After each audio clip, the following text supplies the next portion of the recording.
Now, European banks have agreed to write off 50% of the debt owed to them by Greece. It was decided during an emergency summit in Brussels, where EU leaders made what many believe was a final attempt to save the Eurozone.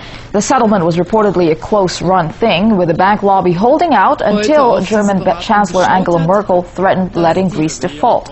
Well, the EU also promises to loan Athens another 100 billion euros, while the ballooning bailout fund is in line to expand to €1 trillion. Now, the task is to put it all into action, but is it enough? Well, let's talk to Max Keiser, economic analyst and host of the Keiser Report right here on RT.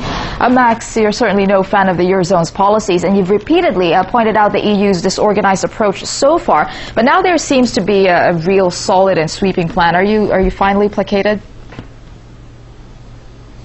Well, the plan is to create a €1 trillion euro slush fund and to not write off 50% of Greek debts. That's a misperception. They're simply going to move it around, the fraudulent balance sheets that are being organized to operate together by the IMF. The IMF is taking a bigger role in this euro catastrophe now, which means that the IMF going forward will have a lot more power over these individual sovereigns. There'll be more austerity for the Greek people. There'll be another bailout required within 6 months, I guarantee it. This is a stopgap measure that is just about dead on arrival. Yeah, stopgap measures, though, but do you think that in any way they deserve credit for it, or can it be justified to postpone at least a Greek default, which, if it had happened earlier or perhaps now, it would have been disastrous for both the Greek government as well? So is there any merit to them putting this out right now? Well, it depends on how you define catastrophe. For the Greek people, they're losing their sovereignty. And now, I mean, if Russia, are they voluntarily going to lose their sovereignty so that the IMF can float trillions of dollars worth of slush bond money? That's the question you have to ask yourself. Are you willing to trade your sovereignty for IMF board of directors? Are the Greek people willing to trade their sovereignty for a bunch of kleptocratic, corrupt bureaucrats who are following policies that are cooked up by charlatans? Are they willing to make that swap? If they are, then it's a great policy. But they're no longer Greek people. Call them IMF'ers. You know, when you go to Athens for a vacation, the people you see there are not Athenians, they are IMF'ers. All right. Well, let's talk about the bailout fund that they're expanding to €1 trillion. Now, some would say that it's not enough, that it has to be bigger, but the EU is planning to extensively leverage it, and this is drawing flack from some, saying that this is very risky, comparing it to gambling. But then, on the other hand, what option does the EU have? I mean, this is a way to survive, isn't it? Well, it's a debt problem that they're going to cure by adding more debt.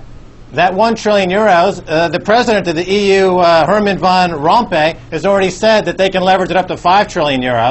That'll be in day one. And so they're trying to solve a debt problem with more debt. Now, this is the issue.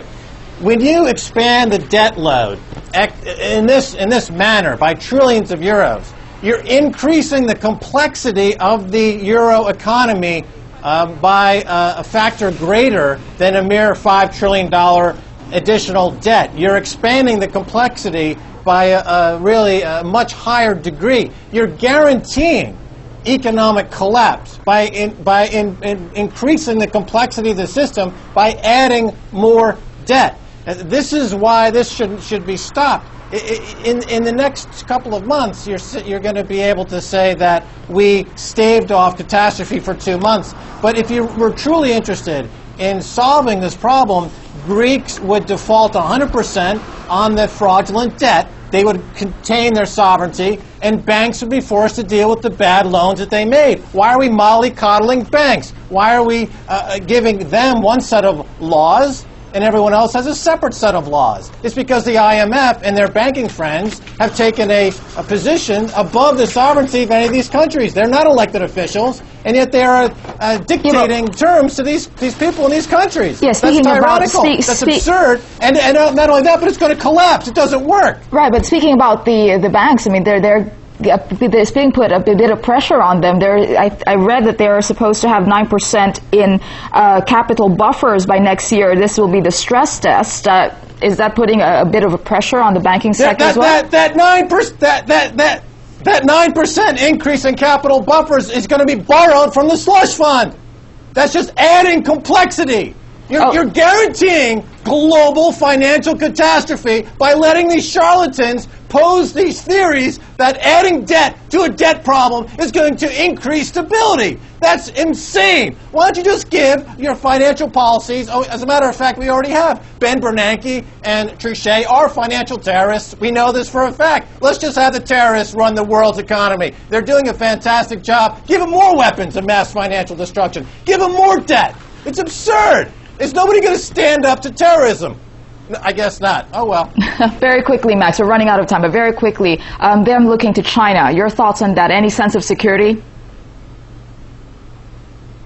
China, of course, has a huge potential loss here. They want to keep this system afloat as long as they possibly can while they grab as much gold as they possibly can. China knows that eventually, when the system collapses, we're all going back to a gold standard, and whoever has the most gold is going to look great. Russia's in a great position.